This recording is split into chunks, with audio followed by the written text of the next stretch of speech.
ખેડૂત મિત્રો, જ્યારે આપણે જૈવિક ખેતી, ઓર્ગેનિક ફાર્મિંગ અથવા નેચરલ ફાર્મિંગ કરવાની વાત કરીએ છીએ, ત્યારે આપણા મનમાં સૌથી મોટો પ્રશ્ન આવે છે કે એવી કઈ ખાતર કે બાયોફર્ટિલાઇઝર વાપરવું જોઈએ કે જેના કારણે જમીન પણ ફળદ્રુપ બને, છોડને બધા પોષક તત્વો પણ મળે, ફૂગ અને રોગોથી પણ બચાવ થાય અને સાથે સાથે કેમિકલ ખાતર પરની નિર્ભરતા પણ ધીમે ધીમે ઘટે।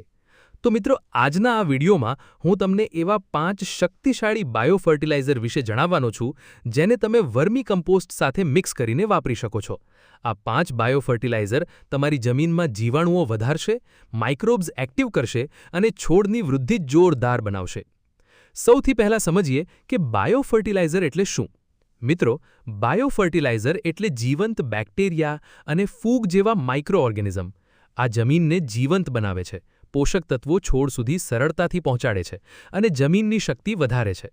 ચાલો હવે જાણીએ એ 5 ખાસ બાયોફર્ટિલાઇઝર વિશે। Number 1, trichoderma.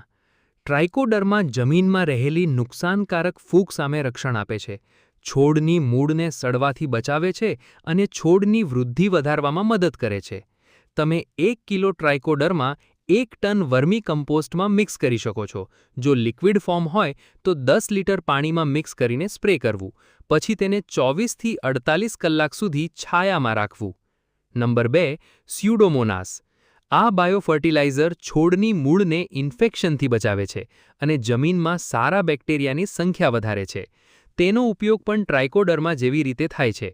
1 ton vermi કમ્પોસ્ટમાં 1 kilo mix કરવું। નંબર 3, એઝોટોબેક્ટર। મિત્રો, છોડને સૌથી વધારે જરૂર પડે છે નાઇટ્રોજનની। એઝોટોબેક્ટર હવામાં રહેલું નાઇટ્રોજન ખેંચીને છોડને ઉપલબ્ધ કરાવે છે। આ બેક્ટેરિયા છોડની ગ્રોથ ઝડપથી વધારવામાં મદદ કરે છે।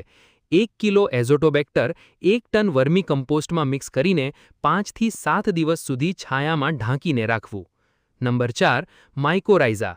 માઇકોરાઇઝા છોડની મૂળનો વિકાસ વધારે છે, પાણી અને પોષક તત્વો શોષવાની ક્ષમતા 2 થી 3 ગણું વધારી દે છે। 1 કિલો માઇકોરાઇઝા 1 ટન વર્મી કમ્પોસ્ટમાં મિક્સ કરીને 24થી 48 કલાક સુધી રાખવું।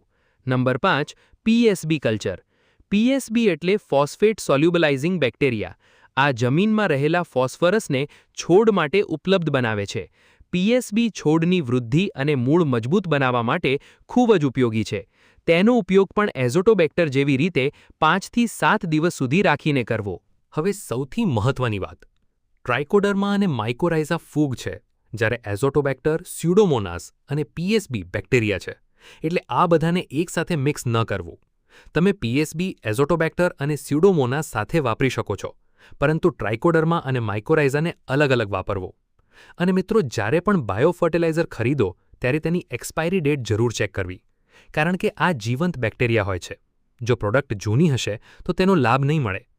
આ બધું હંમેશા છાયણામાં રાખવું અને સવારે અથવા સાંજે ઉપયોગ કરવો। તડકામાં ઉપયોગ કરશો તો બેક્ટેરિયા મરી શકે છે। તો મિત્રો, જો તમે પણ તમારી જમીનને જીવંત બનાવવા માંગો છો, કેમિકલ ખાતરનો ખર્ચ ઘટાડવો હોય અને પાકનું ઉત્પાદન વધારવું હોય, તો આ 5 બાયોફર્ટિલાઇઝર જરૂર અજમાવો। વિડીયો ગમ્યો હોય તો લાઇક કરો, શેર કરો અને ચેનલને સબસ્ક્રાઇબ કરવાનું ભૂલતા નહીં।